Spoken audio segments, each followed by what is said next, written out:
Assalamu alaikum. A'udhu billahi minash shaitanir rajeem. Bismillahir rahmanir rahim.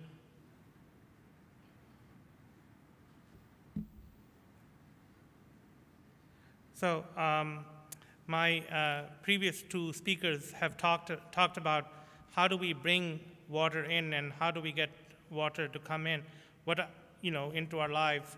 What I'm going to mention is what happens when water goes away.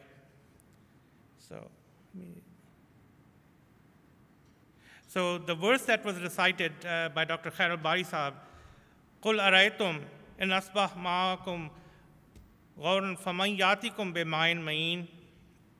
And tell me, if all your water were to disappear in the earth, who then will bring you clean, flowing water? So basically it alludes to if water goes away, which is as already described, it is the essential for your life, then what happens? I have two pictures here. This is the most recent picture from Gaza, where we have had a total loss of water. Every day, Humanity First is bringing water in, and the cost is about $600 for one water tank that provides water to 350 families. And this is a picture, and it's facilitated by our volunteers who work with an organization called ANERA to bring this water in.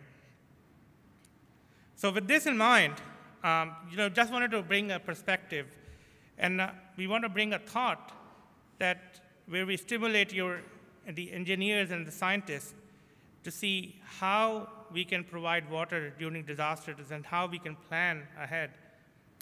So during any disaster, whether it's earthquake, whether it's flood, when there was flooding in Pakistan, guess what happened?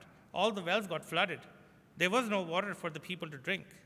So you want to make sure that you have a process of filtration and chlorination. That's, you bring chlorine tablets, you add it to a certain amount and quantity of water, and it cleans it and purifies it for drinking.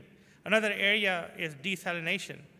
So we use desalination in Gaza as well, but also when there were hurricanes in the islands in the Caribbean, we have a desalination pump that we brought over there and used it. And then also making sure decontamination. I shared an example of Indonesia this morning, but once there was a big tsunami in Aceh, Indonesia. And again, when the seawater came, it made all the wells go away because it was filled with seawater. So then Humanity First built water wells there to bring water back. And there's actually a miracle that happened, that only 300 meters from where we dug our wells, the UNICEF also dug their wells. And their wells ended up with arsenic and mercury, which was not utilized for human consumption. But the wells that Humanity First dug did not have that arsenic and mercury. So much so that UNICEF actually took samples of our water, sent it to Jakarta to make sure have it tested, and alhamdulillah, by grace of Allah, it came back where that water was useful for consumption. So this is just a food for thought, that immediately you need to have some water by decontamination, desalination, but for long term, you have to have water wells, and then you go to the situation where you have aquifers and you try to to restore the resources that are available. So that's all I have for just food for thought. Thank you.